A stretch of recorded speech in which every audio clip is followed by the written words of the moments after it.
YS షర్మిలకు AICC కీలక బాధ్యతలు అప్పగించింది. ముందుగా ఊహించినట్టుగానే షర్మిలను ఏపీసీసీ చీఫ్ గా నియమిస్తూ ఏఐసీసీ కార్యదర్శి కేసీ వేణుగోపాల్ లేఖ విడుదల చేశారు. ఈ మధ్యనే వైఎస్ఆర్టీపీని కాంగ్రెస్ లో విలీనం చేస్తూ షర్మిల ఖర్గే సమక్షంలో కాంగ్రెస్ పార్టీలో చేరారు. పార్టీలో చేరే ముందే షర్మిలకు కీలక బాధ్యతలు అప్పగిస్తారని ప్రచారం జరిగింది. దాన్ని నిజం చేస్తూ కాంగ్రెస్ హైకమాండ్ ఏపీపీసీసీ బాధ్యతలు అప్పగించింది. అటు గతంలో ఏపీపీసీసీ చీఫ్ గా పనిచేసిన గిడుగు రుద్రరాజు కూడా కీలక పదవి అప్పగించింది. కాంగ్రెస్ వర్కింగ్ కమిటీలో స్పెషల్ ఇన్వైటీగా నియమించారు.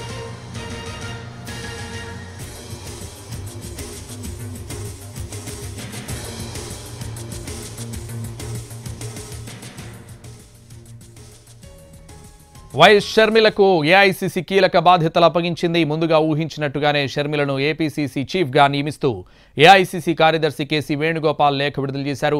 ఇదే విషయానికి సంబంధించి మరింత సమాచారం మా ప్రతినిధి ఢిల్లీ నుంచి రాజు లైవ్ లో అందిస్తారు. రాజు.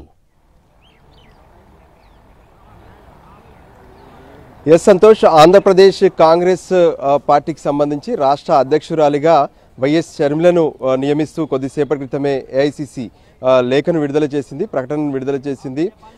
ఏఐసీసీ ప్రెసిడెంట్ ఆదేశాలతో ఈ లేఖను విడుదల చేస్తున్నామని చెప్పి కూడా స్పష్టంగా చెప్పారు. వాస్తవానికి ఈ నెల జనవరి 4వ తేదీన కాంగ్రెస్ పార్టీలో వైఎస్ షర్మిల చేరారు. అంతకుముందు తెలంగాణలో ఏ విధంగానైతే కాంగ్రెస్ పార్టీకి ఎన్నికల సందర్భంగా మద్దతు ఇస్తున్నానని కూడా వైఎస్ షర్మిల ప్రకటించారు. ఆ సందర్భంగా తాను ఎన్నికల్లో కూడా తమ పార్టీ చేరలేదు. ఆ తర్వాత జనవరి 4వ తేదీన వైఎస్ఆర్సీపీ తెలంగాణ పార్టీని కాంగ్రెస్లో విలీనం చేస్తూ నిర్ణయం తీసుకున్నారు. అయితే దీనికి సంబంధించి ముందుగానే కాంగ్రెస్ పార్టీ అధిష్టానంతో పలుమార్లు చర్చలు జరిగాయి. ఈ సందర్భంగానే ఆంధ్రప్రదేశ్ అధ్యక్షురాలిగా షర్మిలను నియమిస్తామని చెప్పి కూడా కాంగ్రెస్ హైకమాండ్ హామీ ఇచ్చినట్టుగా తెలుస్తుంది. అయితే రానున్నటువంటి ఎన్నికలు ఏవైతే ఆంధ్రప్రదేశ్లో జరిగేటటువంటి ఎమ్మెల్యే, ఎంపీ అంటే ఆంధ్రప్రదేశ్లో రెండింటికి ఎన్నికలు జరగబోతున్నాయి కాబట్టి ఈ ఎన్నికల్లో ఖచ్చితంగా కొంత అంటే ఇప్పటి వరకు ఉన్నటువంటి పరిస్థితి కంటే మెరుగైనటువంటి ఫలితాలను ఆంధ్రప్రదేశ్లో కాంగ్రెస్ సాధించాలి.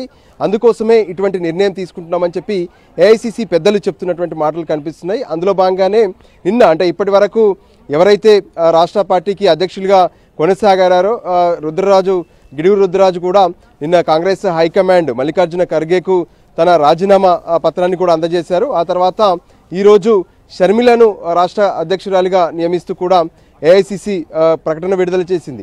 ఓవరాల్గా చూస్తుంటే కూడా ఆంధ్రప్రదేశ్లో ప్రత్యేకంగా వైఎస్ రాజశేఖర రెడ్డి చరిష్మాను మరొకసారి కాంగ్రెస్ ఉపయోగించుకోవాలనుకుంటుంది. సో దానికి అనుగుణంగానే షర్మిలకు రాష్ట్ర పార్టీ పగ్గాలు అప్పజెప్పినట్టుగా తెలుస్తుంది. ఇక మరోపక్క ఇప్పటి వరకు రాష్ట్ర అధ్యక్షుడిగా ఉన్నటువంటి గిడుగు రుద్రరాజుకు సిడబ్ల్యూసీలో స్పెషల్ ఇన్వైటీగా స్థానం కల్పించారు. తను స్పెషల్ ఇన్వైటీగా ఉండబోతున్నారు.